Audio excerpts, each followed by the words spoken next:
dans une question d'autonomie, nombreux sont les agriculteurs à se tourner vers les énergies renouvelables. C'est pourquoi la Chambre d'agriculture organise, en association avec EDF ENR, la semaine du solaire photovoltaïque et thermique. Je me rends donc sur les portes ouvertes de 2 exploitations en Sarthe. Monsieur Vaucel a des besoins d'eau chaude importants pour son élevage de veaux de boucherie. On peut monter jusqu'à 4500 litres d'eau chaude par jour, on va dire, en fin de bande d'élevage. Et cette eau chaude, elle doit quand même être chauffée jusqu'à 80 degrés et elle nécessite beaucoup d'énergie pour pouvoir être montée à cette température. Là, il a eu l'opportunité d'intégrer le projet européen avec Carrefour Farms, qui est un projet d'études des performances et de déploiement aussi de solaire thermique, alors chauffe-eau solaire pour être plus pour résumer. C'est une centrale qui a la particularité de comprendre des tubes en verre sous vide. En se rapprochant, on peut voir ça. Les tubes en verre sous vide sont écartés.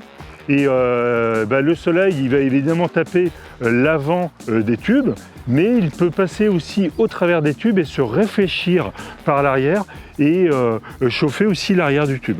Et là, en fait, on est sur un système de chauffage par thermosiphon, c'est-à-dire que l'eau froide va descendre dans le tube et elle va se réchauffer au contact du tube et va remonter parce que l'eau chaude est moins dense que l'eau froide. Et les tubes sont directement liés à un ballon qui est isolé. Et en fait, on va avoir un système de chauffage en série. Et plus ça va aller, plus l'eau va être chaude. Et l'eau, on peut monter à de l'eau à 100 degrés, on va dire, en période estivale. Alors en hiver, bien entendu, si le ciel est nuageux, on sera peut-être à 20-30 degrés, mais on aura toujours gagné un delta de température, c'est-à-dire qu'entre l'eau froide qui rentre dans le système et l'eau qui ressort, on va peut-être gagner 10-20 degrés. C'est 10-20 degrés de moins à chauffer par la chaudière à gaz. Et ce que je ne vous ai pas dit aussi, il y a une petite innovation technologique qui a été ajoutée, c'est que quand il y a des vides sanitaires au niveau de l'élevage, et notamment si c'est un vide sanitaire estival, les chauffe-eau ils continuent de tourner. Donc l'idée c'est de pouvoir stocker l'énergie des chauffe-eau via tout un réseau souterrain et faire un genre de géothermie. L'exploitation, on vise entre 65 et 70% d'économie de gaz grâce à cette installation-là.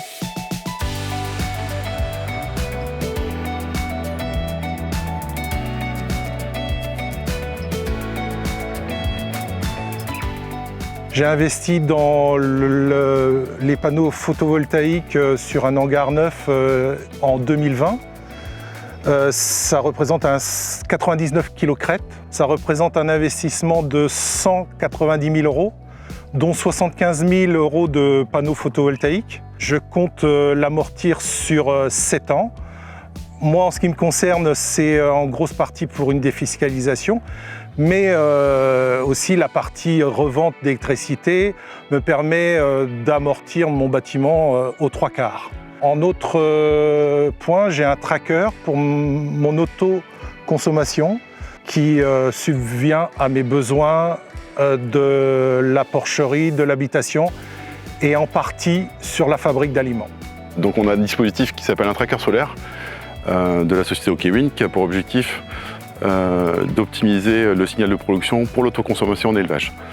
L'intérêt c'est qu'il est mobile en termes de rotation et d'inclinaison, qui lui permet de capter en fait les rayonnements solaires sur toute la journée, dès le matin en été, dès 6h jusqu'à 23h en été. L'intérêt encore une fois de la mobilité, c'est que par rapport à une situation fixe de toiture, avec un tracker solaire, on va produire 70% de plus en production, qui va produire ici sur la Sarthe environ 40 000 kWh par an. Donc on va produire un volume de production supérieur à une toiture, mais surtout différemment, un signal de production différent, puisqu'on va écraser la fenêtre de production sur une plage horaire beaucoup plus large sur la journée, et donc effacer plus de kilowattheures et donc plus d'euros sur la facture d'électricité. Il me permet de réduire ma facture EDF d'au moins 30%. J'ai eu un investissement total de 52 000 €.